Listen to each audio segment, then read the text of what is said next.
Hi, and welcome to episode 7 of the Sheer Business Inspiration podcast and vlog. In today's episode, Joe Faraday speaks to Andrew Perolls, who is not only the CEO and founder of Greengage Travel and Event Solutions, but he's an essential advocate in making sure that we consider our carbon footprint in everything that we do, whether it's our travel, our events, our day-to-day running of our businesses. Andrew's worked in the travel and events business spanning over the last 3 decades, so he will be sharing his highs and lows of his career and also some pointers for us all to consider, whether you're an experienced business owner or starting on a new venture. Thanks for listening.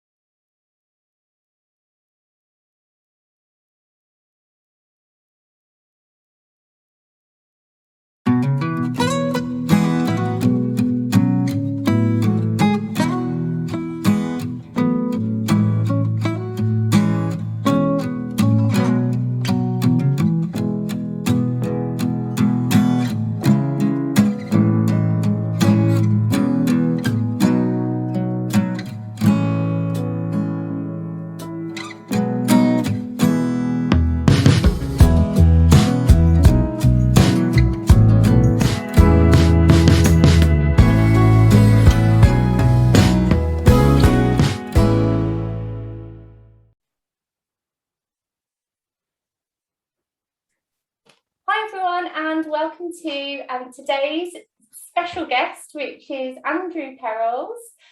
Welcome, Andrew. It's really great to have you here today. Thank you. Lovely to be here. For those of our audience that aren't aware, Andrew, of your backstory and a little bit about your experiences to date, are you able to share a little bit about your journey so far? Yeah, absolutely. I think I've been really lucky with my career. I've done a lot of different things, and I was thinking about whether there was some themes that run through what I've done. I suppose what I've really liked to do is go into businesses and do some reshaping, finding new competitive edge, trying to find ways to make them more profitable. And I've just loved taking people on the journey with me, doing that. So a brief sort of history of what I've done, really.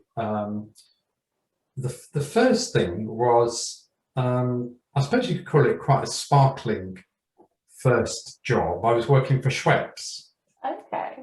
So I was in sales and marketing there, and it was my very first chance to try product development. And I was working on a team that came up with something called Cresta, which was a drink aimed at children. It was full of E numbers, horrific pink and orange colours, things like that. And this had a magic ingredient which made it unique. So the catchphrase from it was "It's frothy, man," and there was like a little polar bear. Okay, it was okay. I'm trying to remember that. I don't think I remember. I think I might. If I try hard enough, I think. So the magic ingredient was egg white. Okay. And if you added egg white to a fizzy drink, not only is the drink fizzy, but when you open it, it's just like the whole thing froths over, which is great. So kids, of course, love that. I mean, it's brilliant. So the only thing we hadn't factored in is the fact that kids wouldn't just maybe shake it up a little bit, but they would shake it for like 10 minutes. And the problem with that was eventually we found that the bottles were exploding. I was going to say, it's almost like a Mentos mint in the said other fizzy drinks. Yes. So maybe that's not great, is it? No, one of the reasons you probably won't see it around now. I mean, it was good for a while. It was amazing, but it was a very good lesson, really, on you have to think of every little element. And the bottle that was specified, the people that produced it didn't quite do it as they should have done. So it's one of the things, isn't it, in events, is attention to detail. I learned that. It is, and that's the scary thing, because I think sometimes not everybody gets it. Like they'll think, yeah, I'm going to book this event, I'm going to do this, and then they just don't think of all the intricate details. And you sort of think, oh, you know, you scratch your head a little bit and think, well, but if you're running that, you need to make sure. And I think I do find myself doing that quite a lot. I'm sort of quite overly critical. I don't know if you're the same. Yeah. I think I would say, in a positive way, I was thinking about, because I've been in travel and events, what's the difference? And whilst if you're in travel, detail is important, I'd say in events, in a positive way, good people in events are obsessive about the detail. And I think then it's good. Then it works, doesn't it? Yes, absolutely. Yeah. And as you said, you know, you've been in the travel and events industry spanning over 3 decades now.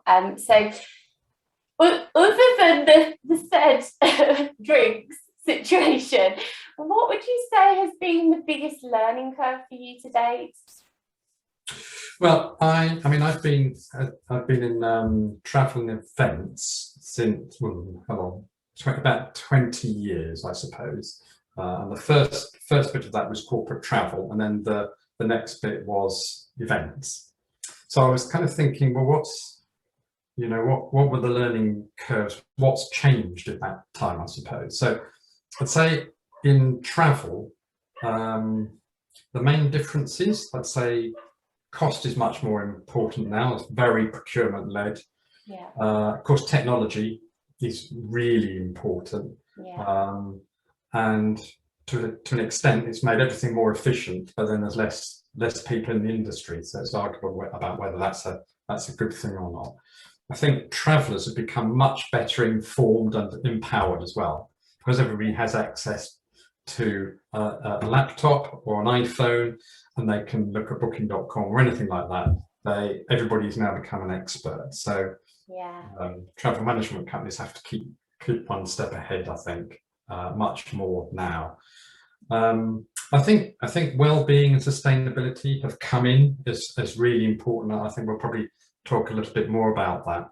But I would say in travel, the one thing that hasn't changed is for a traveller stuck in an airport somewhere on the other side of the world where they've got maybe missed their flight, or the airport's closed because of flooding or something like that. There's nothing better than being able to lift the phone and speak to somebody who can help them, which you can't really do on a laptop. You're so right. It's the person, isn't it, on the other end of the phone? I think, I mean, it's great to have all the automated chat bots and all of that, isn't it? But I think if there's an issue, you actually want to talk to someone. Yeah, I totally agree. Yeah. I think, yeah.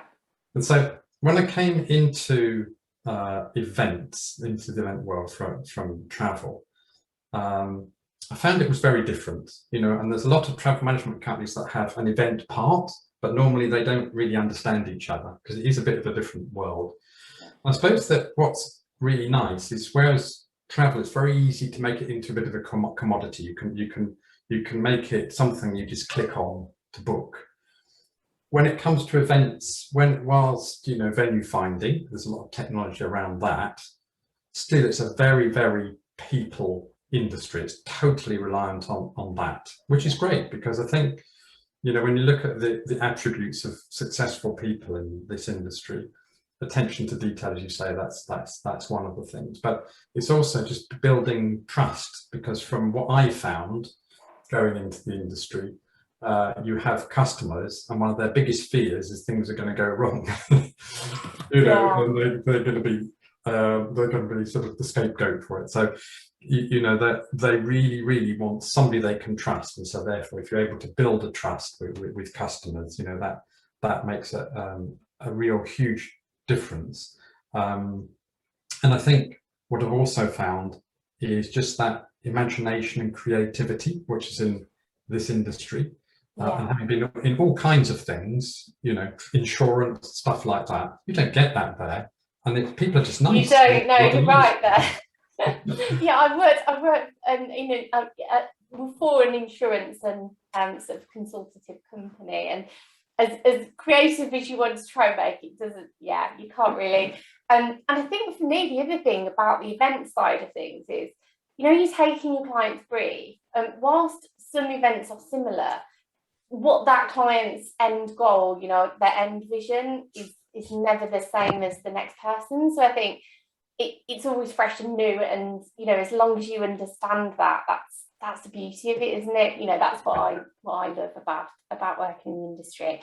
And so what made you set up Greengage Travel and Event Solutions, Andrew? Because I know from my personal experience, sort of working with you, speaking and working with you guys, I think you're making great headway, but I think it would be good for the audience to understand a bit of the reasoning why it was something you felt you wanted to sort of pursue. Yeah, absolutely.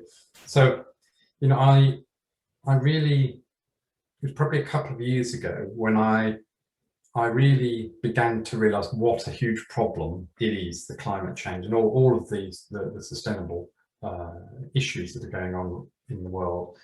And as somebody who's been working in travel and events, I also realized that, we are sort of part of the problem, really, because you think about air travel, or you think about some exhibitions where there's like tons of plastic at the end. There's a lot of issues around it. Yeah. And so I was sitting there often answering an RFP for a new piece of business or something, and getting lots more questions in this area, and finding I didn't really know the answer. I didn't know where to go to either. So the concept I had really was to create a business which could specifically help the corporate travel and event industry with sustainability, to provide advice, provide accreditation, sustainability, and training. And it seems I probably did it at the right time. It's kind of come at us like a train, hasn't it? Really, suddenly sustainability. Well, it's top of the agenda. It's top of everybody's agenda, and I think the pandemic has enhanced it personally. From all the conversations that I've been having with all our clients, I think, like you say, it's definitely the right time to be addressing it and working with it as well. So the next question was, how has the pandemic affected your business? But I think I sort of know the answer, but I'm going to let you answer anyway. The pandemic hasn't really done anybody any favours, let's put it that way. But we had the downside of, we wanted to contact lots of people, and everybody's been on furlough. Everybody's had that problem, and but as a business, we've absolutely powered through it. But just because it is the right time for this. But also what we have found is that companies have been just pausing for thought. Everything's just stopped. Normality has stopped. So people are thinking we need to just rethink strategy. And often it's been at a very senior level. The board has decided something. And invariably in that strategy has been, we need to be carbon neutral or something strategic to do with sustainability. And to the extent that there was we did a survey at Greengage, and it was we were asking companies how much they would take into account sustainability in their planning for 2021, and it was over 80% who said it would be very important. So it has a knock-on effect right down the supply chain, really. So if a company's decided that, the next thing they do is think, well, who do we work with? And because they need to be green now, and so of course travel and events is quite a chunk, and so therefore this industry has to really kind of step up and step up to the plate. So that's what we're trying to do, trying to help people, and I always say, no one company is going to change the world, or one person change the world, but if you make a lot of changes, they add up to making a real difference. I do, absolutely. And I think, it is an important factor, sustainability, looking after ourselves, looking after our planet, doing what we can. Like you say, yes, business owners paused, but I think we all paused. There were, yes, of course, there are times as business owners, you sort of thinking, what next and what do you do? But then it's looking for the opportunities in that scenario, and also how you can move forward as a business. And I think anyone not considering, helping their clients to run sustainable events, finding sustainable venues, helping them to evolve in that way, I think it's silly to think that we shouldn't be doing that as an industry. As you say, especially the events industry and all the exhibitions, like you say, all of the clients that we work with now are addressing how they operate and how they not only run their businesses but how they're running their events. And I think there's a whole movement as to hybrids, virtual, in person. There's a whole mix. There's a whole mix of it all, and it's for that reason. Whereas you would hop in the car, pre-pandemic times, you'd hop in the car for a good few hours to get to that meeting, whereas now people are more aware that you could have that virtual conversation. So there are many ways, aren't there, that people could be doing more, but what tips could you share with our audience as to what they could be doing to make an important difference? I know there's quite a lot of things, but any little snippet tips? Yeah, it's a really good question. I think because I think most people now are aware there's a big problem out there, and therefore most people think, well, yeah, I'd quite like to do something, but often this next step, of advice is missing. So and it all takes time, doesn't it? And I love the fact there's a much greater awareness that there is an issue, but I think it's really helpful just to think, well, what can I do? And I think perhaps in the past people thought, well, it's not really my problem. It's down to somebody else to do. But I would say every person, every business, every government, every country has to do something. It has to be now, because otherwise the global temperatures are going to go up to beyond 1.5 to over 2, 3, 4 degrees, and once you get to that level, you can't reverse it. So that's why we have to do things now. So if I just kind of perhaps mention some simple things, which are the personal ones, and then some business stuff. Okay. Yeah. So say personal. Okay. I think one of the big things. Sorry, this is a bit of a list, but I'd say try to avoid single-use plastics wherever you can. Just think about it. Where you can avoid doing that. When you go to a shop, can you have the alternative to getting plastic? If you do have plastic, please make sure you recycle it. And people do get confused about recycling. I get confused because every council has a different set of bins, blue, red, brown. But it's worth a quick 10 minutes to understand it, and then to just a quick 10 seconds when you have a package and you're going to throw it away, just look to see what it says you can do with it, because if it goes in the wrong place, then we've got a problem. I'd say because we still do wear the face masks, try to have one that's not that's kind of washable, because I was going to say not a non-disposable. Yeah, because they've caused like millions of tons of uncyclable waste. Just turn lights off.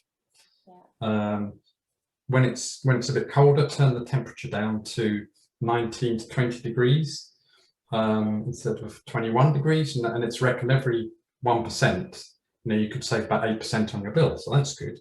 And make sure you've got a green energy provider. It's one of the best ways you can reduce CO2 emissions, because they're using wind power and solar power instead of gas and things like that. So that's a good thing you can do.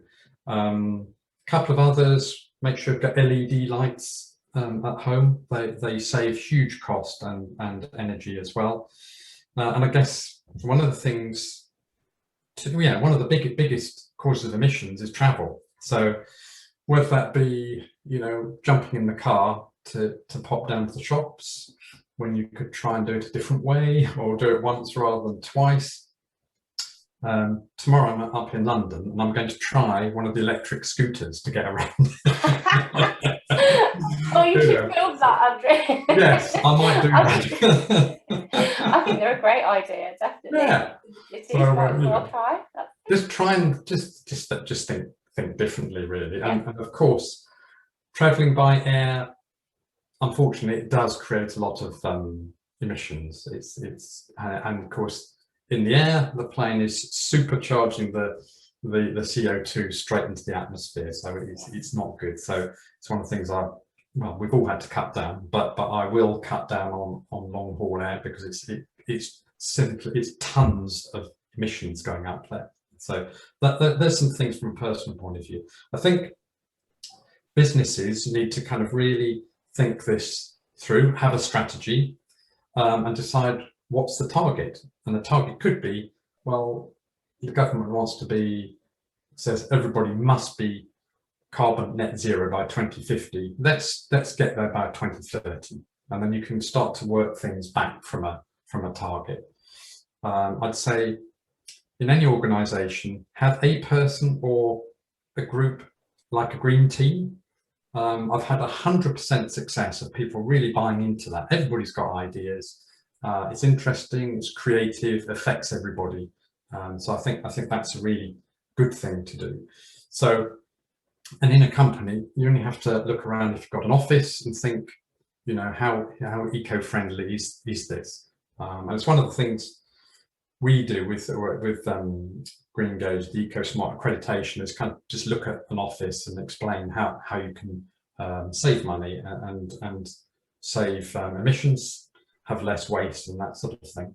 Yeah. And it's really important, I think, if you're in events or travel and clients are asking you, what should we do? You need to kind of be able to talk and walk the walk, Yeah, absolutely. If you're helping them, find sustainable venues or, run sustainable events, you need to be able to prove that you're doing that as well, don't you? So, yeah, absolutely. So there's lots of things you can do. I think it's important to try and just engage with clients, because normally pushing on an open door, they want to talk about it. It's going to be in many more conversations now. Yeah, I think so, definitely, without a shadow of a doubt. I think, and they're all really good suggestions. I know that there are companies where you can sort of sign up, almost like subscribe, can't you, and plant a tree for each sale that you have, and all of those things. So, yes. Do you think those sort of organisations are a good thing, or? Well, what we're talking about is carbon offset. Yeah. Which is it's been quite controversial. It has been, but it's now much more regulated industry. But what my advice to everybody on this is, you can't offset carbon as an alternative to doing something. Yeah. Otherwise, it's a bit like asking somebody to diet on your behalf, really. Yeah. So the principle should be, you do everything you can, whether it be an event, your building, your company, to really reduce carbon emissions, and then what you can't do, you can offset. Yes. So there is a bit of a distinction between planting a tree. Technically, is not really seen as a carbon offset, because carbon offsetting is really something that has been done, and you're kind of buying that credit. Planting trees is fantastic, and the more we have, the better. But of course, they take years and years and years. Whereas if you've, for example, been on a flight, it's instant. Instant, so that's it, yeah. So it's just good to ask advice if you can on that topic, because it's a bit fraught. I appreciate that, because I think a lot of people might be blinded by it's a shiny new thing, let's plant trees, and hopefully that it does help, like you say, but they take hundreds of years to mature and establish, don't they? So, yeah, we're always happy to talk to people if they just want a bit of advice. We're happy to talk to people and kind of talk them through what you need to think about. Yeah, brilliant, that's great. So obviously, we're talking about sort of setting up businesses, having ideas, that side of things, and we know, in the last sort of 18 months, I'd say 12 months, but it's been longer now. So 18, 19 months, there's been hundreds of thousands of people that have been put in a position where obviously they've been made redundant, or something's happened, and they then decided they're going to tread that uncertain path of setting up their own business. Yes. What advice would you give to any newbie business owners at this time? Yeah. Well, I think, you know, having your own business is great, can be great because you're your own boss. Yeah. There's suddenly no head office there. How wonderful is that? And you're master of your own destiny. You know, that is brilliant. There are some downsides to it, like when you suddenly need somebody from HR or finance, there isn't anybody there. And you know, let's be honest, a lot of businesses fail. You know, so that's the case. But in terms of what I would say are the things to think about is, you know, don't underestimate the time and energy needed. You know, it doesn't just take off. Very rarely. It's not an instant thing. Yeah. It's never an easy option. And yeah, if you find yourself working long hours or working at the weekends and so on, but in the end, if your business is successful, then you're not doing that so much. So, you know, there's this which everybody has to go through. I think for a successful business, the characteristics are you just have to have a really clear, definable proposition, something that's different. If you're trying to do the same as everybody else, you know, you're diluting the approach. So if you haven't got something different, think again. You know, that's really important. I'd say that networking is so important. You know, I would say it's who you know as much as what you know. And I've done over the years many times like email campaigns to lists, and I can't really think ever of one of those that's been that successful. It's always somebody you know who knows somebody else, and so use the network. And of course, you have to market yourself in the company. And these days, how wonderful, you've got free social media, and you can really punch your above your weight by using that, and a website really at quite low cost, and create an impression, you know, of quite a substantial business even by the amount you do. And so if you can show thought leadership through social media and also show people this is what we're doing in a way that's of interest to them, you know, that's a really good thing. I'd say try and keep focus. It's one of the biggest issues, I think, of starting a business. And most people do fall into this trap, me included. You start with an idea and you think, well, this is good, but perhaps I'll do this as well, because that might get some business. It's like the shiny how about thing, if we branch out here? All those shiny things. Yeah, I know exactly what you mean. And then, but I think that's the thing, though. I think that's part of why you set up the business, because you're that kind of person. Yeah. And I think it does take a certain kind of person, but yeah, you do have to, like, I do have to really train myself to sort of go, okay, so thought of that idea of just to park that there for now. Let's just focus on this. But yeah, I'm with you. I agree. I think it's so easy to be distracted, isn't it? And not focus on the main point of what you're trying to do. So I'm going to get a bit personal now, Andrew. What and who inspires you as a person? Okay. Well, I think in terms of what, probably I'd say that, you know, I was thinking earlier, what are the things that really drive me? And I think, or what are the things I could say, having been in business for quite a long time and lived quite a long time, that I know now that I didn't know before. And I'd say one of them is that there's nothing more important than your family and your health. Even though business is so important, it takes over and all that sort of thing, but just don't ever neglect those two things. And it is easy for it to happen, but you know, you can't do that. You have to really have to use every effort to make sure you divide your time right, I think. And you know, I find the family really inspirational, because when you've got young children, they're totally dependent on you. But as you grow older, they start to advise you, and probably in the end, they're looking after you. You turn full circle. Yes, yeah, you're right. You are. And so, all those funny moments and all those silly little interruptions and things you get less of. And actually, Yeah. I mean, as a mother of a young child now, I think I'll look back and fondly remember and actually miss those interruptions. So yeah, I'm with you. I think family time is so important. And again, over the last 18 months, we've had to sort of readdress what we're doing with our time and how we're spending our time, and spending time for ourselves as well. Because mental health and all of those elements has never been more important. So taking care of ourselves and our families, definitely. I'd say slightly aligned to that, and sort of, it's so important. We're kind of like, we need to be a well-oiled machine. If you're running a business, or you're really kind of in the driving seat, you just have to look after yourself. And I'd say one of my phrases that I've learned is, don't put off till tomorrow what you should do today. Whether that's a health thing, because you think, I'd say, no, I'll leave it, or whether it's a business thing that you don't really want to have to deal with it, so you put it off. And normally, the longer you put these things off, the worse they get. So that's my little advice there. But I was thinking of who would I think was a good inspiration to me. So I've got a business one, and then I've got a couple of others. The business one, I think, is Elon Musk.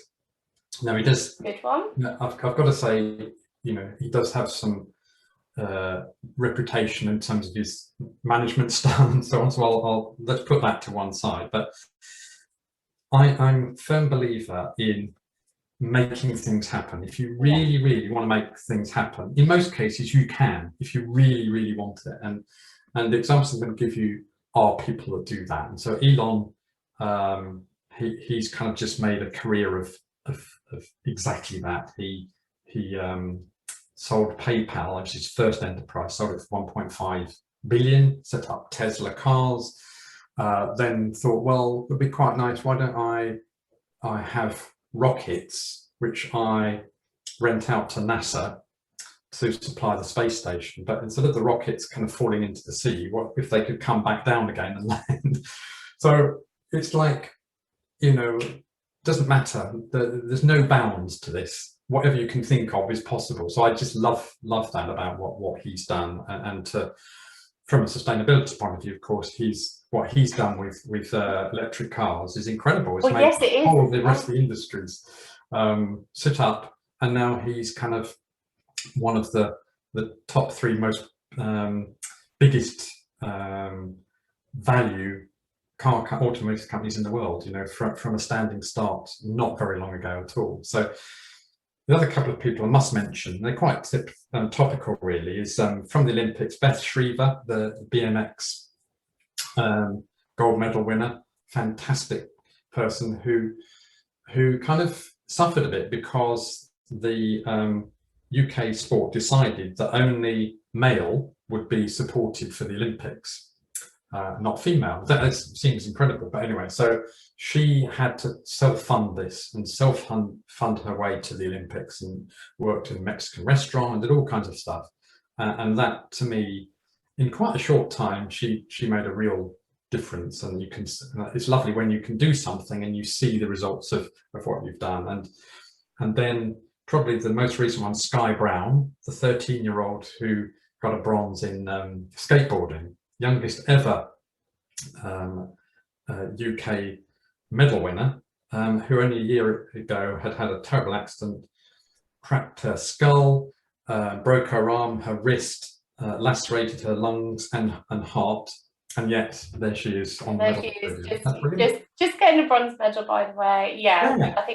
I think you're right. I think there's so many inspiring people of all ages, on this earth, and I think it's important to applaud them, really, because like you say, I think if you want to do something, if you dare to dream to do something, then the world's your oyster. You can achieve what you dream. And I think so many people get so bogged down in well, this has happened, so that means I can't do this. But that might have happened, but it doesn't mean that you can't do what you know, it just means that you've got to find a workaround, and that's the way it is. You know, that's life, isn't it? There's ups and downs, and you have to sort of roll with the punches, I think. Yeah. And what message of hope would you like to share with our audience for the remainder of this year?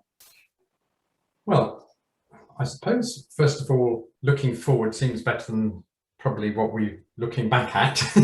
Yes, I agree. And I think looking at where we've got to in this industry, what's really impressed me is just the agility of being able to morph what we do as a proposition. I mean, when you think there were no events, so okay, we'll do virtual events. What else can we do? Well, why don't we do hampers? Well, why don't we do online activities where we send things to people's home? I mean, this is amazing. This is it's the ingenuity, it's the creativity that I mentioned earlier, which this industries has got, which other industries, you know, haven't. And things which probably would have taken, you know, a year of planning have been done in weeks. In weeks, yeah, absolutely. Yeah, so I think none of that's gone away, and I think that spirit is there. But also, you know, everywhere I'm speaking to event companies, venues every day, and things are coming back. You know, it's fantastic. I know there keep been bumps in the roadway, I know, but nevertheless, you know, things do look different. They do look more optimistic, and I really believe that 2022, even for those companies that are nervous now, I think those very same companies in 2022 have got a lot of pent-up demand. So I think potentially it could be one of the best years ever next year. It'd be different to what we've done before. Still with virtual events and things like that, because they've caught on a bit, but you know, there's more choices, more things that can happen, and so I'm really optimistic about next year now. Yeah, I think so. I think this year's nice. I think we were all hoping this year would be more than what we anticipated, but I just think it's probably a bit too soon, maybe. I think there are things that are happening and going on, but I just think it is a lot, you know, I guess with the different variants and also the effects globally, not just in the UK. So I think we have to factor in all of those elements, don't we? And especially if we're speaking to clients for international work and things. So before we draw to a close, Andrew, just so our audience know, what plans have you got for the rest of this year and beyond? Oh, lots. Well, I think, you know, what we've been really pleased about is how big you know, we have this EcoSmart accreditation for hotels and venues, which just kind of certifies that they're sustainable. That really took off over the last 12 months. So I'm confident that we can make that, you know, the biggest network of green venues in the UK. And we're beginning to go international. We're in Ireland now, so, and we're also almost there with some companies in the Middle East as well. So, you know, we're looking at the international perspective on this. It's just being able to get there at the moment. But in addition to that, you know, we're increasingly working with event agencies and with travel management companies, just helping. That's what we wanted to do. Giving advice, or helping the corporates themselves, who we can then feed back into event agencies and travel management companies. So it's kind of like a joining the dots. That's what we want to try and do. So, you know, we just want to make a difference. You know, we're very passionate about what we do, and the issues that are around us in the world, they're not going to go away. They're the biggest issue mankind's seen in the last 1,000 years. So, you know, it's not a fad. So, but I do think that we can all make a difference, which can bring us back from the brink, which would be fantastic. And I do think that one of the themes that we'll all see more and more, particularly with the COP26 conference in Glasgow, is companies realizing they have to try to find a way to get to be carbon neutral. So that's more and more of the inquiries we've got of companies saying, well, how do you do that? We don't know where to start. So, you know, I think that's something that rest of this year and beginning of next and through 2022, that's going to be a big theme for us. But we're very excited about it. It is exciting, and wish you every success. And thanks you. so much for sharing your thoughts and views and time with us. But yeah, it's been great chatting with you. So thanks ever so much. It's a pleasure. Thank you so much. Okay, take care. Thank you. Bye. And you. Bye. Thank you so much, Andrew, for sharing your knowledge and experience today. I'm sure the audience have really found it beneficial, and we wish you every success with your future endeavours, and keep us posted on the sustainability elements too. If you're enjoying the Sheer Business Inspiration podcast and vlog, we'd love to hear from you, whether it's your views, your feedback, any guests that you'd like us to interview next. So please do get in touch. You can subscribe to our YouTube channel, and also we are on a number of social media platforms. You can like or follow us on LinkedIn, Facebook, Twitter, and Instagram. So we look forward to hearing from you all soon.